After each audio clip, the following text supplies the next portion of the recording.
On the 3rd of June 2026, a factory-fresh airliner touched down at Tampa International Airport after 10 hours over the North Atlantic. There was no water cannon salute, no press conference. United Airlines and Airbus did not even put out a statement. And yet, the quiet arrival of that single aircraft, registration N64321, fresh from the Airbus plant in Hamburg, represents one of the most consequential fleet moves in American aviation this year because it is the first of 50, and because it belongs to a type of aircraft that is doing something the industry spent 20 years insisting could not be done. For half a century, crossing the Atlantic came with a rule: fill a wide body or stay home. If an airline could not sell roughly 250 seats a day between two cities, the route did not fly. That rule shaped everything. It decided which cities got non-stop service and which cities spent decades funneling their passengers through crowded hubs. It decided that London talks to New York, Paris talks to Atlanta, and everyone else connects. The rule felt like physics. It was treated like physics. It was never physics. This year, roughly 37 new transatlantic routes are launching from around 14 different airlines, a pace of expansion the Atlantic has not seen in years. Dublin non-stop to Raleigh, Montreal non-stop to Nantes. Cities that have never in their history had a direct link across the ocean are suddenly getting one. And the overwhelming driver of this boom is not some new giant of the skies. It is the smallest, skinniest aircraft ever to make the crossing a routine business, the Airbus A321XLR, a single-aisle jet, one aisle, one door for boarding, the same basic tube you fly to Orlando in. The secret is hidden underneath the floor. It is a fuel tank built into the belly of the aircraft in space that used to hold cargo, and it has a name that sounds almost too plain for what it caused: the rear center tank. Remember that name because that tank took more than 5 years to certify, forced regulators on 2 continents to write entirely new safety rules to deal with it, and drew formal written objections from Boeing itself. We will come back to that fight because the fight is the story. But to understand why this little jet is redrawing the map, you first have to understand that we have been here before. The industry did not discover thin transatlantic flying in 2026. It discovered it 40 years ago, proved it worked, built businesses on it, and then walked away. In the late 1970s, Boeing set out to replace its aging 727 and produced something far stranger and far more capable than a simple successor. The Boeing 757 was a narrow body with the soul of something bigger. Engineers gave it a newly designed wing that generated enormous lift, paired it with engines that looked almost comically oversized for the airframe, and the result was a single-aisle aircraft with performance no single aisle had any business having. Range near 3,900 nautical miles. Brilliant performance from hot, high, and short runways. Pilots called it the flying pencil, and it could do things wide bodies could not. But when it entered service in 1983, the 757 was legally chained to the coastline. Regulations at the time required any twin-engine aircraft to remain within 60 minutes of a diversion airport at all times, which made a North Atlantic crossing effectively impossible for a twin jet. The ocean belonged to aircraft with 3 and 4 engines. Then, in February of 1985, the Federal Aviation Administration changed the rule. The new standard, called ETOPS, Extended Range Twin Engine Operations, allowed qualified twins to fly up to 120 minutes from an alternate airport. In 1986, 757s powered by the Rolls-Royce RB211 were approved for ETOPS operations over the North Atlantic, and the map changed, quietly at first, then decisively. Through the late 80s and 90s, airlines discovered that the 757 could do something no aircraft before it could do profitably. It could fly what the industry came to call long and thin routes, city pairs with real demand, but not 250 seats a day of demand. Secondary American cities non-stop to Europe. Routes that a wide body would fly half empty and hemorrhage money on, a 757 could fly comfortably full. By the early 2000s, this narrow body had become a major player in the transatlantic market, connecting cities that the wide-body rule said should never have been connected. No one proved the concept more completely than Icelandair. Here was an airline based on an island island of a few 100,000 people, a market that by the wide-body rule should barely have supported international service at all. Instead, Icelandair used the 757 to build an entire national business model, running a transatlantic hub at Keflavik that linked cities across North America with cities across Europe, one narrow-body at a time. The aircraft anchored that network for decades. The demand was real, the economics were real. Multiple airlines on both sides of the Atlantic arrived at the same conclusion independently, with completely different networks and completely different passengers. Thin transatlantic flying worked. That kind of independent convergence is the strongest signal a market can send, and then the industry threw it away. Boeing ended 757 production in 2004 after 1,050 aircraft, and it never built a successor. Nothing in the catalogue replaced what the flying pencil did. The fleets aged. The youngest airframes crept past 25 years old. Routes that depended on them were trimmed or dropped, and city after city lost its non-stop and went back to connecting through the hubs. By the 2010s, only a handful of operators, Icelandair and United chief among them, were still flying narrowbodies between America and Europe, and the industry had quietly reinstalled the old rule as conventional wisdom. Narrow-body long-haul was treated as a dead niche, a historical quirk. The dismissal was complete, except the market never went anywhere. The passengers in Raleigh and Nashville and Nantes did not stop wanting to cross the Atlantic. The aircraft simply stopped existing, and Airbus, watching a gap in its rival's product line that Boeing showed no interest in closing, decided to build the successor Boeing never did. When its engineers proposed how, the European Union Aviation Safety Agency took one look at the design and classified it as so unusual that the existing certification rulebook for large commercial aircraft did not fully cover it. Here is what Airbus actually proposed. The A321XLR is, on paper, a derivative, the latest stretch of the A320 family that has been flying since the 1980s. Its longer-range sibling, the A321LR, already carried extra fuel, but it did so the conventional way, with removable auxiliary tanks installed in the cargo hold, essentially metal containers strapped into the belly. For the XLR, Airbus did something no narrowbody had ever done. It built the tank into the aircraft itself. The rear center tank, roughly 12,900 liters of additional fuel capacity, is not a container placed inside the fuselage. It is part of the fuselage, a permanent structural tank integrated directly into the lower aft body, behind the wheel bay, occupying space that would normally belong to the rear cargo compartment. The tank is airframe. The airframe is tank. That single decision transformed the aircraft. Range jumped to 4,700 nautical miles, roughly 8,700 kilometers, making it the longest-range single-aisle airliner ever built, with the legs to reach from the American East Coast deep into Europe, or from Western Europe deep into the Americas. To carry the new loads, Airbus reinforced roughly 80% of the airframe with thickened skin and structure, according to the program's chief engineer. This was not a fuel tank added to an aircraft. This was an aircraft rebuilt around a fuel tank, and that is exactly why the regulators stopped it at the door. EASA classified the rear center tank as a major significant change and concluded that CS25, the core certification specification governing large commercial aircraft, simply did not anticipate a design like this. Conventional certification logic assumes fuel lives in the wings or in isolated removable units, arrangements with decades of precedent behind them. A structural tank sitting in the belly, beneath the cabin floor, near the passengers, raised questions the rulebook had never been forced to answer. What happens to this tank in a gear-up landing, with the belly of the aircraft sliding down a runway? What happens in a post-crash fire? So EASA did what it does when the rules run out. It wrote new ones, formal special conditions defining safety standards any manufacturer with a similar design would have to meet, focused on crashworthiness, fire fire safety and occupant protection, the demands were brutally specific. Airbus had to demonstrate that the aircraft sliding along the ground at defined forward speeds and up to 20 degrees of yaw would not raise temperatures in the tank to the point of fuel or vapor ignition. The belly fairing, which on a standard A321neo is essentially an aerodynamic shape, was redesigned with new materials specifically to shield the rear center tank in crash scenarios, including a landing with the gear retracted. Vent systems had to be shown to prevent explosion for defined periods under failure conditions. Across the Atlantic, the FAA ran its own public consultation and set its own design requirements for the tank in December of 2022. And during that public consultation, something remarkable happened. Boeing, the company that had invented thin transatlantic flying with the 757 and then abandoned it, filed 4 formal comments with the FAA questioning the fire safety of its competitor's tank. The FAA weighed the objections, rejected Boeing's proposed framing, and set its conditions anyway. But hold on to that detail because it matters more than it first appears. Airbus answered the regulators with stronger materials, additional protective structure, a liner shielding the tank from foreign object damage, and years of testing. The certification campaign became the longest and most heavily scrutinized in the history of the entire A320 family. More than 900 flight test hours across 3 dedicated test aircraft, over 400 specialist meetings, more than 500 technical documents reviewed. In July of 2024, more than 5 years after the process began, ESA issued the type certificate. The FAA followed in October of 2024. The rear center tank, the component that regulators would not let fly until an entirely new body of safety rules existed to govern it, was cleared for passengers. The floodgates opened, and what airlines have done since explains why your next Atlantic crossing might board through a single door and why that is better news than it sounds. Start with the money, because the money is the whole game. Industry figures put the daily operating cost of a wide-body at somewhere between $300,000 and $400,000. The A321XLR runs roughly $100,000 to $150,000. Fold in the seat counts, and the equation that governed the Atlantic for 50 years simply inverts. A route generating 160 passengers a day was a guaranteed loss with a 300-seat wide-body flying half-empty. With a 150 to 200-seat narrow-body burning dramatically less fuel, that same route prints money. The aircraft does not create demand. It reveals demand that was always there, sitting invisible beneath the threshold that wide-body economics imposed. That revelation is now visible on the map, and if you fly the Atlantic, you can use it this year. Aer Lingus launched Dublin to Raleigh in April 2026 on the A321XLR, linking Ireland directly to North Carolina's Research Triangle 5 times weekly, and it joins the airline's XLR routes to Nashville and Indianapolis that launched the year before with load factors above 80% within weeks. Air Canada is connecting Montreal to Nantes. Royal Air Maroc is reaching Los Angeles ahead of the World Cup, which has pushed even more summer capacity across the ocean. In total, close to 3 dozen new routes this year, many of them city pairs that have never once appeared together on a departure board. United's 50 aircraft order, the largest XLR commitment of any American carrier, is aimed squarely at finally retiring its 30-year-old 757s, with candidate destinations like Tenerife, Reykjavik, Faro, Porto, Edinburgh, and Shannon discussed for the type, and around a dozen aircraft expected on the property by the end of this year. Now, the practical caveat, because a 7-hour crossing in a single aisle cabin is a legitimately different experience from a wide-body, and the difference between a good XLR flight and a miserable one comes down to one thing: configuration. These aircraft vary wildly. United's version carries just 150 seats, including 20 Polaris business suites arranged one by one, every seat with direct aisle access and a sliding privacy door, plus a proper premium economy cabin, the first time United has put that product on a single aisle aircraft, and the largest seatback screens the airline has ever installed in economy. That is a wide-body product wearing a narrow-body fuselage. Other operators will run denser, simpler layouts. So the actionable habit is simple. When you book a transatlantic flight,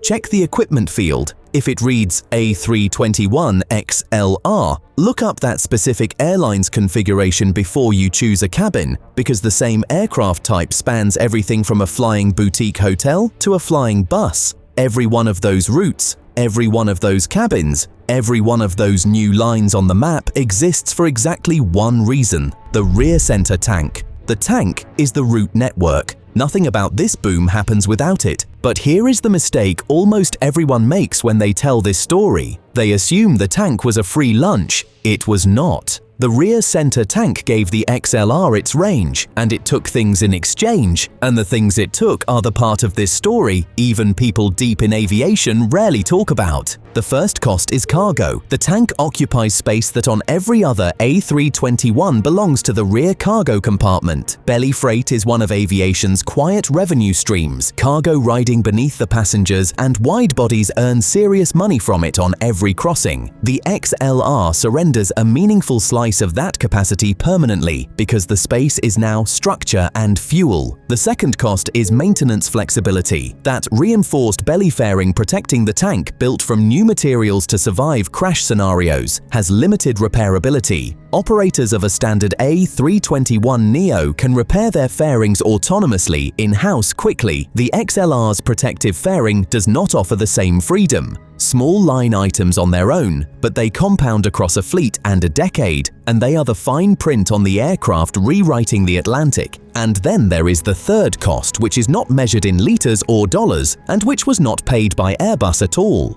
Think back to those 4 formal comments Boeing filed with the FAA, publicly questioning the fire safety of the rear center tank during certification. Consider who was speaking. This is the company that invented long and thin transatlantic flying, that built the 757, that watched Icelandair and United and a dozen others prove the market for decades, and that ended production in 2004 without ever designing a successor. Boeing had a 20-year head start on this entire market and let it expire. So when the 37 routes of 2026 light up the map, they are not just a triumph of Airbus engineering, they are a public accounting of a 2-decade strategic failure. Every new city pair a route Boeing could have owned. The objections filed against the tank read less like a safety review and more like a company watching its own abandoned legacy fly past the window. The skinny jet on your thumbnail did not merely add 37 routes to the Atlantic. It exposed which manufacturer stopped believing those routes were possible. The A321XLR did not create demand across the Atlantic.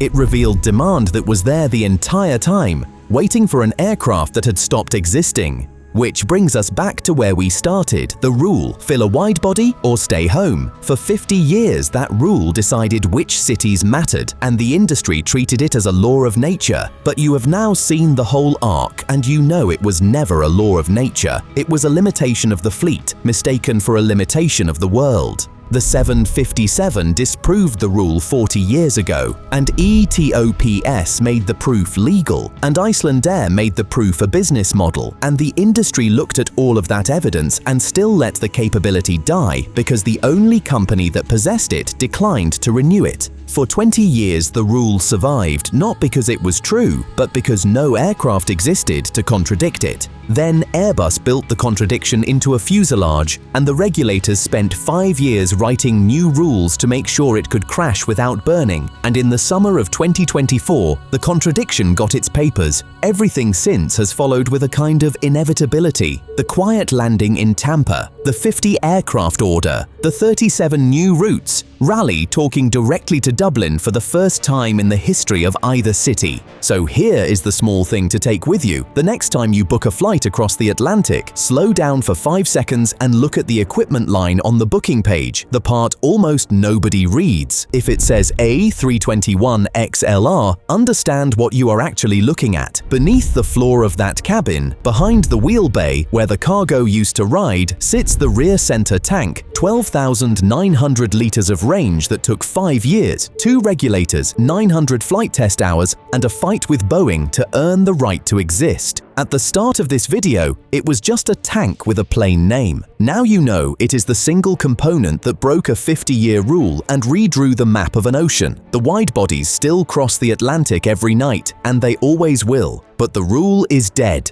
And the thing that killed it is skinny, quiet, and probably showing up at an airport near you with no press conference at all.